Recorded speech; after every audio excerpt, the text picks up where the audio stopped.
1.6, it's me, Mr. A, back with story time for another day. Just set my timer off. I'm carrying on with Tom's Midnight Garden. While Hattie ate, Tom and she talked on, and Tom warmed his fingers over the opening of the lamp glass and watched the shadow patterns his fingers made on the ceiling. From downstairs sounded the reverberation of the gong, calling the Melbournes to their evening meal. They heard footsteps and voices going downstairs. Susan came again and took away the empty bowl and the lamp and bade Hattie lie down and go to sleep. When Susan had gone, Tom said that he had better be going too. "Very well," said Hattie. She never asked where he would go. "I shall see you tomorrow," said Tom. Hattie smiled. "You always say that, and then it's often months and months before you come again." "I come every night," said Tom. He said good night to her and went downstairs. In the hall there was a smell of food, and Susan and another maid were running to and fro with plates and dishes. The family was dining. Tom paused to check that the key of the grandfather clock was in its keyhole. He longed to be able to turn it, but Hattie must do that for him. He stared at the angel on the clock face. He left the clock and went out into the garden, and then very deliberately came in again, and shutting his eyes closed the door and bolted it. But when he opened his eyes again, the hall was still the Melbournes' hall.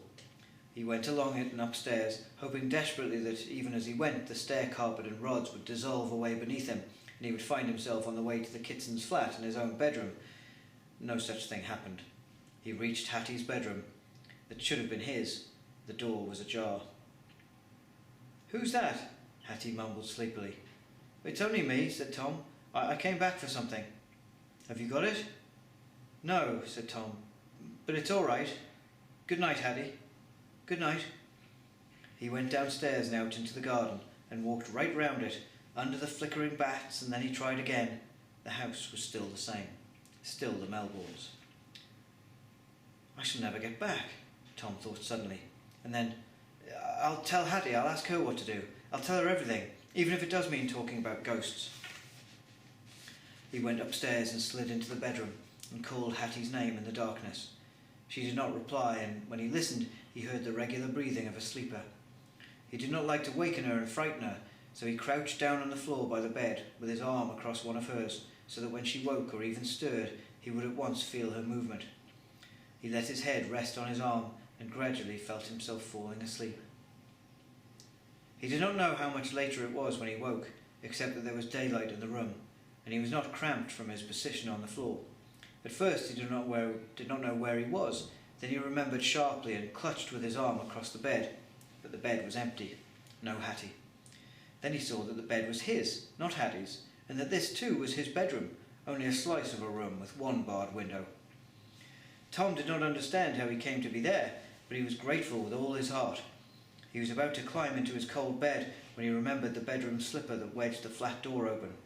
It would never do for his aunt or uncle to find it there.